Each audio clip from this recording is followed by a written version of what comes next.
Pernahkah Anda memperhatikan seorang anak saat belajar sesuatu yang baru?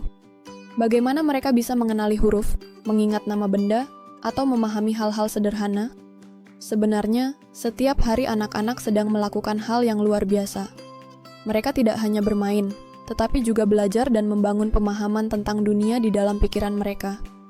Dari apa yang mereka lihat, dengar, dan rasakan, semuanya diproses oleh otak mereka. Lalu, bagaimana proses ini terjadi? Pemrosesan informasi adalah cara otak menerima, mengolah, menyimpan, dan menggunakan informasi. Proses ini terjadi terus-menerus, terutama saat anak belajar hal baru.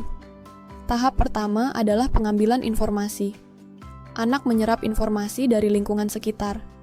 Mereka melihat warna, mendengar suara, menyentuh benda, dan merasakan berbagai pengalaman masuk melalui panca indera. Tahap kedua adalah perhatian. Tidak semua informasi diproses secara mendalam. Otak anak akan memilih mana yang penting. Misalnya, saat anak mendengarkan cerita, ia akan fokus pada suara pencerita dan mengabaikan suara lain di sekitarnya. Tahap ketiga adalah memori atau ingatan. Informasi yang dianggap penting akan disimpan di dalam otak. Informasi ini bisa diingat kembali saat dibutuhkan. Dalam proses ini, ada 3 hal utama: penginderaan, perhatian, dan ingatan.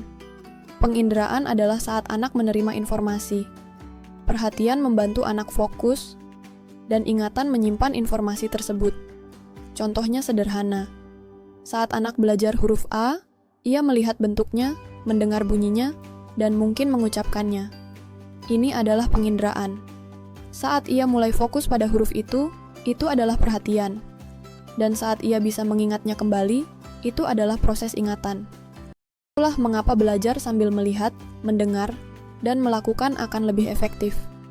Pemrosesan informasi bukan hanya soal menghafal, tetapi tentang memahami dan menggunakan pengetahuan dalam kehidupan sehari-hari.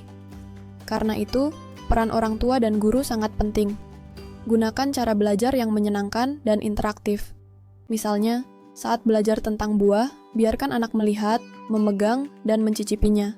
Selain itu, ciptakan lingkungan belajar yang nyaman. Lingkungan yang baik akan membantu anak lebih mudah memahami sesuatu. Berikan juga tantangan yang sesuai. Tidak terlalu mudah, tapi juga tidak terlalu sulit. Setiap anak memiliki cara belajar yang berbeda. Ada yang lebih mudah belajar dengan melihat, ada yang dengan mendengar, dan ada juga yang dengan praktik langsung.